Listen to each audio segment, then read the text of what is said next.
Really can't believe that it's been 21 years since we actually got to hear from Tupac.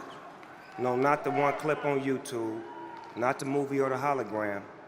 Tupac Amaru Shakur, the human being. 21 years ago in Las Vegas, Tupac Shakur was taken from all of us. He was only 25 years old too, damn near the same age as my oldest son. When I sat down to gather my thoughts about my label mate, my homie, and my brother, there's one thought that kept coming back to me. Tupac, the actual human being. And while many remember him now as some kind of thugged out superhero, Tupac knew he was only human, and he represented through his music like no one before. It's a fact that he never shied away from. He wore it like a badge of honor. With an unapologetic rawness, Pac embraced those contradictions that prove we ain't just a character out of someone else's storybook.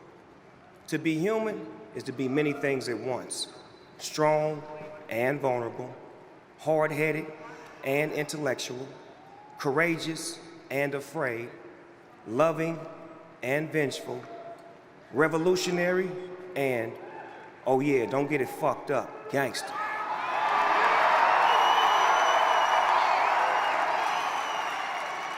So, while we may be here today to celebrate one of music's most prolific and outspoken artists, as he's rightfully enshrined amongst the greatest musicians to ever do it, I'm here to make sure that Pac is remembered the way he would have wanted to be, a strong black man that stood for his.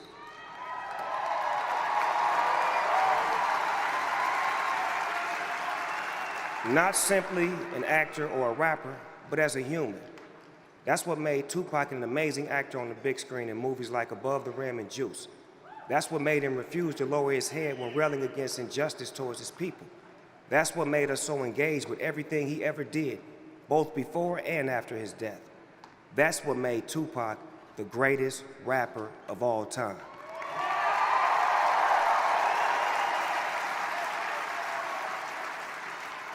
But to me, Tupac was first and foremost the homeboy. We shared a whole lot in common. In a way, our journey started together. We were both born in the same year, 1971. He released his first single, Trap, from his scorching first album, Tupacalypse Now, in late 1991. Not even a year later, I would make my debut alongside Dr. Dre on the song Deep Cover. I finally got a chance to meet Pac in 1993 at a rap party for Poetic Justice in LA. And on that night, Pac passed me my first blunt. Yeah, no, for real. That's right, Tupac is the one that got Snoop Dogg smoking blunts. You see, I was a zigzag man before that shit. And we became very good friends quickly thereafter. And then, in 1995, I told Suge Knight, I said, Suge, get Pac out of prison, have him come join our team at Death Row Records, you know, the most unfuckwittable record label of all time. And our friendship there was like player to player. He never had a team before, it was always just him. Now with us, it was like he joined the Showtime Lakers. Dre was the coach, Suge was the owner, and me and Pac, we were the stars on the court making history with every new song.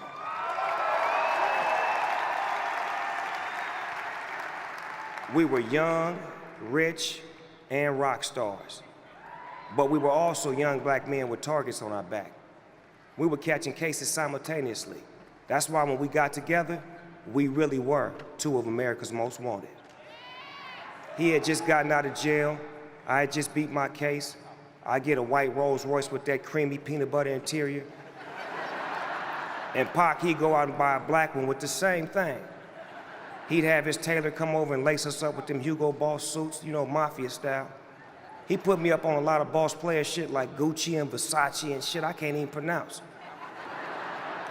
I got me a penthouse suite on Wilshire, then 2 weeks later, Pac got the one right across the hall from me. Neighbors, you dig? We had no peers beside one another, just two black boys struggling to become men. I never shared this story before, but it really speaks to our journey. I had just beaten my case and Suge had taken us to South America to get away from all of the drama, and me and Pac was parasailing. You heard right. Snoop Dogg and Tupac parasailing together with Suge Knight driving the boat.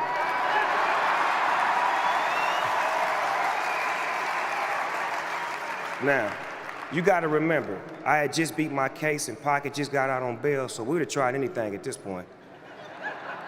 Does anybody know what parasailing is? Because we damn sure didn't. Me and Pac was sitting on the edge of the boat with all this gear and shit on, then all of a sudden the boat pulls away and we start floating up in the air. We scared as a motherfucker, damn near holding hands. And Suge ass kept dropping the lever and slamming us into the water like boom. I don't know what was in there. It could have been sharks, octopuses, or whatever. And I'm like, man, quit playing. It was crazy because not only did we think we were on top of the world at that time, we actually were on top of the world. Floating around in the sky. Then all of a sudden, Pac would start telling me about some movie idea he had, about me being the main star. He was saying some shit I wasn't paying attention because I was like, we too high in the sky, we need to get down. I mean, the shit he was saying to me in that moment was different though. He seen me as an actor. He saw more potential in me than I saw in myself. And it's funny because after he passed away, I started getting a lot of movie roles. And I always felt that Pac was looking out for his nigga, even after he was gone.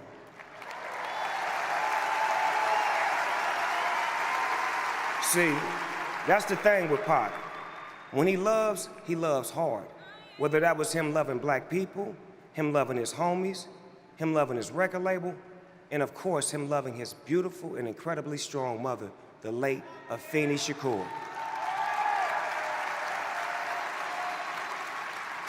Memories of Miss Shakur are embedded in my mind.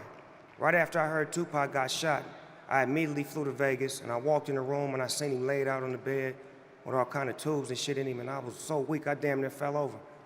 And his mom came over to me and she grabbed me and she held me up and she said, baby, you got to be strong. And I went and sat next to him and was whispering to him, telling him I loved him and to hold on and he was gonna be okay. And even in that moment, his mom was thinking more about me than herself and showing me how to love strong. I mean, it was amazing that his mama was so strong and loved so hard.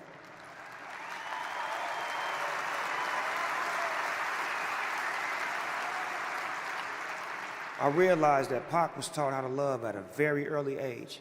And through his music, he shared the love with all of us. And that's ultimately why we're here tonight. Pac's a part of history for a reason, because he made history. He's hip-hop history. He's American history. And just like in school, the more research that you do on history, the more information that you have. So do your research and see the movie All Eyes on Me and understand all of Pac's sides. He was much more than you probably think. I'm not talking about Pac the rapper. I'm not talking about Tupac the actor. I'm talking about Tupac the human being. So with that said, we'd all like to officially welcome Tupac Shakur into the Rock and Roll Hall of Fame.